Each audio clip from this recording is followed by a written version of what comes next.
Game Week 13 was a very bad game week for most managers. So don't feel agitated and instead hit the subscribe button for superb FPL tips throughout this season.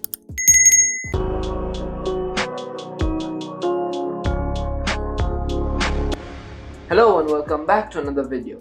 In this video we are going to be looking at captaincy, my top transfer picks, and finally my team selection ahead of Game Week 14. But before all that, let's take a look at how I did in Game Week 13. 42 points all out after a -4 hit. A big red arrow down to around 700k. Only 2 returners in the starting 11, the almighty Norwegian and Mitrovic. 16 points on the bench missed out with Andreas getting 2 assists and 2 bonus points, and Nico Williams surprisingly keeping a clean sheet in yet another disappointing game for Liverpool. Transfer moves were a bit of a fail, with Trossard wiping out Cancelo's clean sheet and Foden not starting in a home game for the first time this season. Zaha was the other player out for Saka, who failed to return in their home game against Southampton. Let's now look at how the team is shaping up. Starting off with the goalkeepers. I left myself with only one choice in my Game Week 6 wildcard because I went for more money in the bank. I am regretting that decision now, however, as I can't rotate Nick Pope with any keeper, which leaves me in a bad place whenever he has a tough fixture. This week they face Villa at home, who are just back off a 4-0 win over Wolves. Newcastle do have a 34% clean sheet odds, which is quite promising, however. On to the defenders, and starting off with Trippier, who also faces Villa at home. I currently have to double up on Newcastle defense, as I wouldn't want to waste a transfer on changing a pretty well performing defense. Trippier has racked up 42 points at home this season, a league 7th, including midfielders and forwards. This game does look a high ceiling for England's first choice right back. Up next is Guehi. Palace have a 35% clean sheet odds against Southampton at home. The Saints have failed to score in 3 away games this season, and they are the team with the lowest expected goals away from home this season, with only 3.95 racked up in 6 games. Palace have, however, failed to keep a clean sheet at home this season up to now. I would prefer Andreas over him, but I can't do that move as I need to make the minimum 3 defenders required in the starting 11. Lastly from the defenders is Cancelo. City have a 43% odds of keeping a clean sheet against Leicester away this game week, the 3rd best fixture for a clean sheet behind only Arsenal and Liverpool according to the Fantasy Football Hub. He was hinted to be ill according to Pep in the game against Dortmund and hence got the rest at halftime, so look forward to that ahead of the deadline.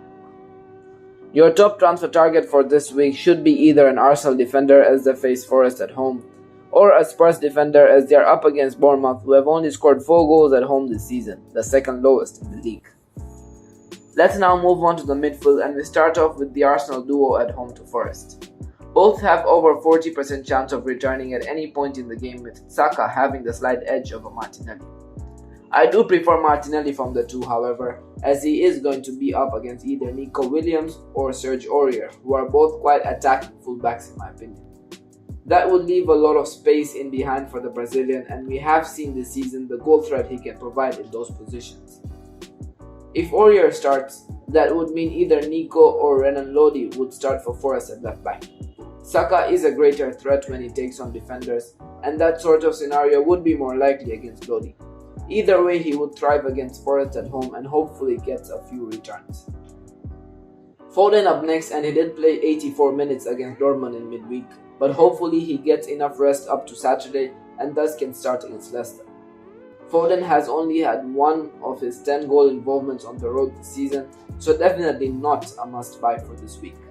Lastly, the most consistent player in FPL in the previous 4 seasons is Mo Salah.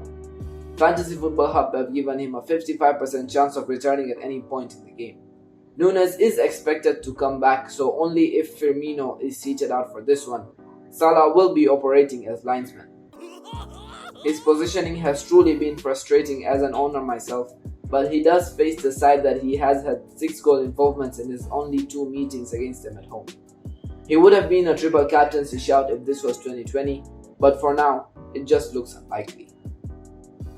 Moving on to forwards now, and we start off with Haaland, who as you can see only has a vice captaincy for now, as he did come off at halftime midweek, and Pep did say he was ill in his post-match conference, so it doesn't look great for his expected minutes. City do play the early kickoff, so we could wait on early team news before the deadline to make the decision for this one. If he is on the bench for this one, then it could be interesting given the captaincy options around. Next up, a decent captaincy shout is Jesus against Forest at home. He has been given a 52% chance of returning against a side who have kept 2 clean sheets in their last 2 against reasonably tough opposition. They are still third lowest for expected goals conceded this season, however, and have conceded the 4th most goals away from home this season with a whopping 14 goals in 6 games. My armband, however, currently is on Mitrovic at home to Everton.